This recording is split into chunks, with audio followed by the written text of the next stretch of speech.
A nuestra siguiente invitada, la consultora política y estratega en comunicación, Estefanía Luzuriaga, para iniciar, Eduardito, este diálogo, ¿no? Muchas gracias, Alberto. ¿Cómo estás? Estefanía, saludándola, y quisiera aprovechar para preguntarle, es el tema a nivel político. ¿Cómo ve estas dos próximas semanas tan duras en las elecciones? Porque la verdad es que todos estamos un poquito como nerviosos.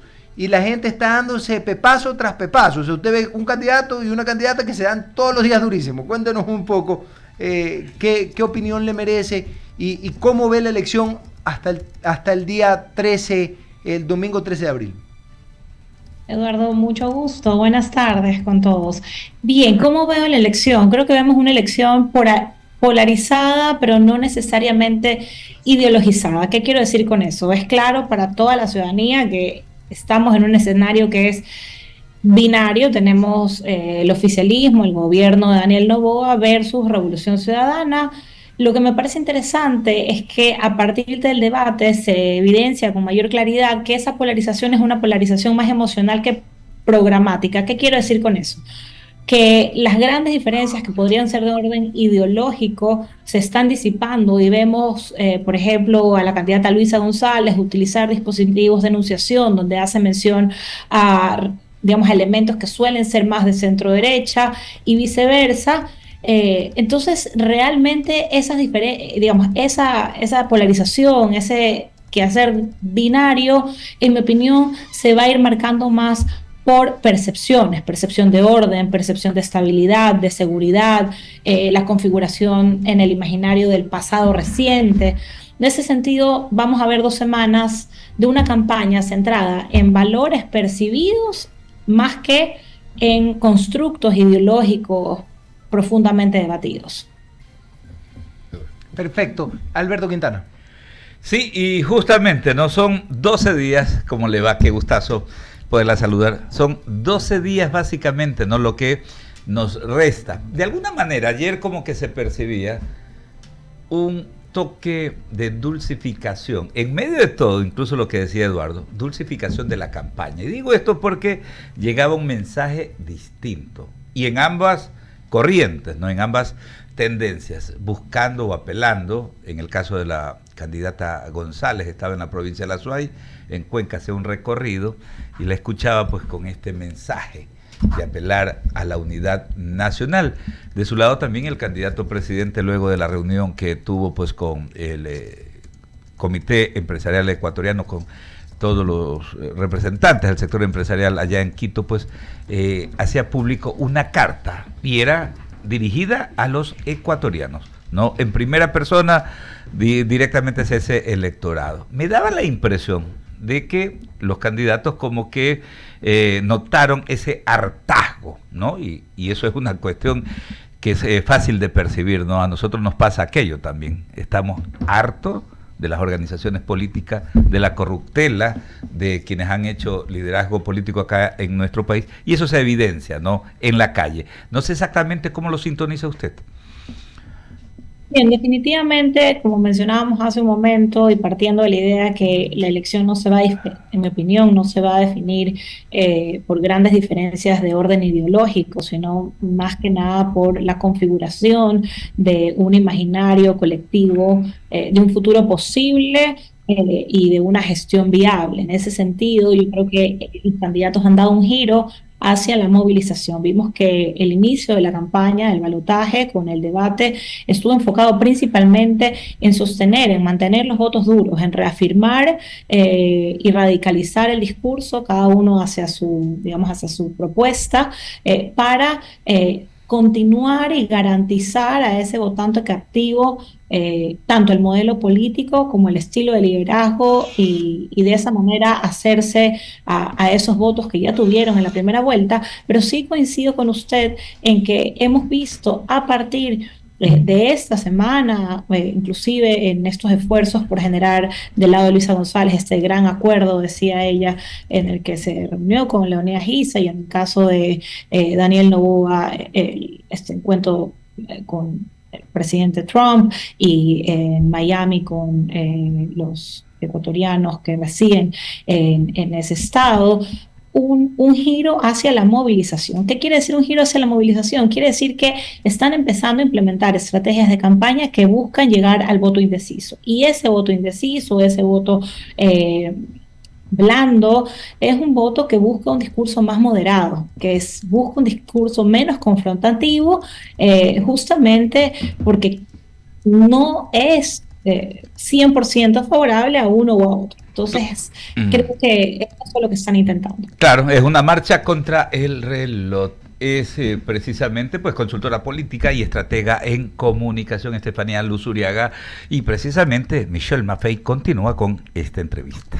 Hola Estefanía, ¿cómo estás? A ver, yo tengo una pregunta más que todo del segundo debate, que fue extremadamente trashy, es decir, fue extremadamente banal. Tienen una estrategia comunicacional de Noboa no, y se puede ver también en los ads de YouTube, y Noboa se quedó con Luisa te desdolariza, básicamente. Yo lo que quisiera saber es por qué los asesores comunicacionales dan hasta el momento recomendaciones banales, trashy, de mal gusto, y no van a otro tipo de estrategias que se podría decir son más refinadas y que de paso creo yo que generarían una imagen mucho más positiva de lo que ambos candidatos tienen en este momento. Bien, coincido contigo, Michelle, un gusto vernos en este espacio. Creo que el debate se quedó en la dermis, ¿no? Fue superficial. ¿Qué buscaban? Me preguntabas. ¿Qué buscaban los asesores? En mi opinión, buscaban generar clips que puedan ser reproducibles en el post-debate y generar a partir de eso una viralización orgánica o pautada. En cualquiera de los casos creo que hemos visto ambos. Hemos visto elementos que surgieron del debate, seguramente inclusive los menos programados, los menos entrenados, que tuvieron una viralización orgánica, y también vimos elementos como el que acabas de mencionar, de Luisa te desdolariza o Noboa no, que se viralizaron tal vez no únicamente de manera orgánica, sino también con pauta. Al final del día, ¿por qué lo hacen? Yo creo que buscan dos cosas. Por un lado, llegar a un votante con una demografía centennial y millennial. Creo que Daniel Noboa busca hacer lo que hizo en la elección anterior, y fue hablarles en un tono, en un estilo, en una narrativa que les haga sentido. Y por otro lado, creo que también el debate no fue utilizado para profundizar en el cómo de las propuestas. Fueron más que nada píldoras donde todos esperaríamos ver que más adelante, es decir, que ahora se estuvieran ampliando esas píldoras de posibles escenarios o posibles, digamos, acciones en política pública, cómo lo van a implementar, ¿no? Es decir, este sería el momento para ampliar de la píldora a el desarrollo de la propuesta de gobierno. No siento que en los dos casos se esté logrando necesariamente. Gracias, Estefanía. ¿Eduardo? Sí, perfecto. Saludando a Amanda Hidalgo, qué gusto saludarte, Amanda. Ya te vamos a dar paso. Vamos a continuar con la entrevista con Leonidas Castro. Gracias. Continuemos. Gracias, mi querido Eduardo.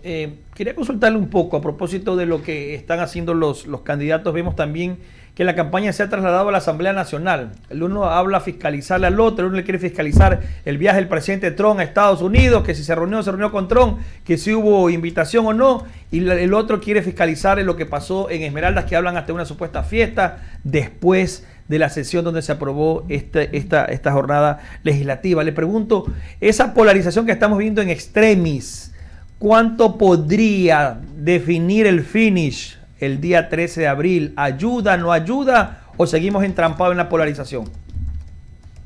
Bien, coincido que la gobernabilidad ha sido un tema central de este proceso electoral.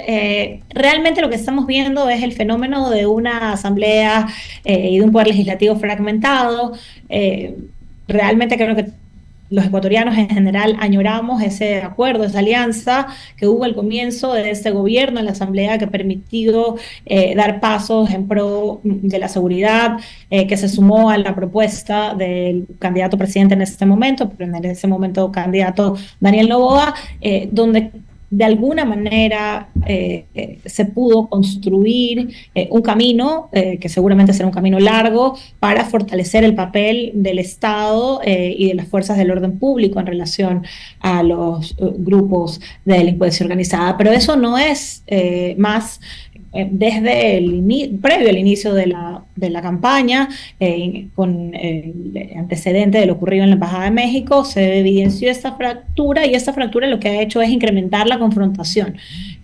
¿Cuál es el resultado? Yo creo que no sé qué tanto vaya a definir, o sea, hacia el finish de esta contienda electoral. Creo que lo que sí define es una fatiga ciudadana respecto a la inestabilidad política y a la Asamblea como una entidad pública desacreditada, con una apatía alta en la ciudadanía. Entonces, de alguna manera, alejarse un poco de esa discursividad y generar una narrativa alternativa, es decir, salir de esta confrontación, de esta fragmentación constante, y instalar una narrativa que le dé a los ciudadanos luces de un poder legislativo que funcione diferente, podría funcionar.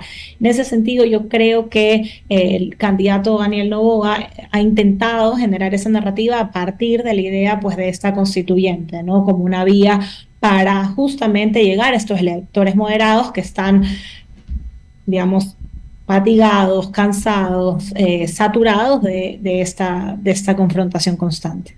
Muy bien, le damos el paso a Amanda Hidalgo, que tiene más inquietudes, Estefanía. Estefanía, qué gusto saludarte, y bueno, también saludar a todas las personas que nos escuchan a esta hora por la señal de la 98.9 y 99 Diálogo en la Tarde. Un saludo también a Eduardo, Leónidas, Michelle. Estamos todos aquí ya por fin con Alberto, ya y reintegrada esta semana, que la semana pasada no se pudo, pero bueno, saludarte también, agradecerte por la revisión teórica, sobre todo muy, muy centrada, que has hecho de varios temas como gobernabilidad, comunicación, marketing político, etcétera. Yo finalmente quisiera preguntarte, desde tu perspectiva como experta en comunicación política electoral, ¿qué tan familiarizados debemos estar con la palabra fraude la próxima semana en elecciones tan reñidas, ¿no? Hemos podido ver este fenómeno en otros países de la región, donde la diferencia es tan ínfima que, bueno, hay que prepararnos también un poco para escuchar y escuchar y escuchar el término durante algunos días. ¿Cuál es tu punto de vista acerca de este fenómeno? Muchísimas gracias, un gusto saludarte. Yo creo que debemos estar preparados para escucharla, ¿no? Lo más probable es que fraude sea la primera reacción de él o la candidata que pierda en la segunda vuelta. ¿Por qué lo digo? Primero, porque vimos una primera vuelta que muchos de mis colegas analistas llamaron una primera vuelta que parecía más una segunda vuelta, y decían vamos a ir a la tercera. Eso lo que quiere decir es que fue un resultado tan justo entre los dos candidatos y con una participación tan ínfima de las otras opciones, que realmente lo que queda para disputarse es alrededor del 12%. Esa diferencia es bastante corta, entonces no vamos a ver, o es muy difícil que veamos un porcentaje de diferencia arrollador entre uno y otro. O sea, eso es decir, muy difícil que veamos una reacción tipo acepto el resultado de una, ¿no? Eso es lo que un poco nos espera. Sí, eso es lo que quiero decir, correcto. Es muy difícil que veamos. Sería políticamente ideal, cualquiera que sea el resultado, que el candidato o la candidata que no, digamos, que no gane, tuviese esa reacción de acepto el resultado y buscar algún pacto por la gobernabilidad y por el desarrollo del país. ¿Por qué lo digo? Porque lo más crítico que le espera al Ecuador después de este 13 de abril es la constitución de la Asamblea Nacional, una asamblea que tiene unas características distintas a lo que hemos venido viendo en los últimos 10 años y más, una asamblea donde no hay una mayoría clara, donde cualquiera de los dos que gobierne se va a enfrentar a una oposición con una presencia significativa. En caso de que sea Daniel Noboa, claramente él está apostando por una constituyente que le permita hacer una reforma que se ajuste en el criterio de él a el contexto actual del país. En el caso de Luisa González, ella tendría que asumir una presidencia, un poder ejecutivo por primera vez para Revolución Ciudadana sin tener la mayoría o la mayoría absoluta de la Asamblea, que supondría un reto porque también necesitarían llegar a acuerdos con más de un partido. Entonces, lo ideal sería que quien no gane acepte el resultado y que se trate de construir una unidad justamente por el contexto en el que estamos viviendo. Perfecto, Estefanía. Muchísimas gracias. Le doy paso a Eduardo. Perfecto. Así es. Agradecerle, Estefanía, siempre bienvenida al diálogo de la tarde, pues, y pues gracias por sus opiniones. Alberto, continuamos. Sí, claro que sí, opiniones refrescantes, siempre bienvenidas. Un abrazo inmenso, gracias por estos minutos. Son las 6 de la tarde con 22 minutos. No hay mucha expectativa en el mundo.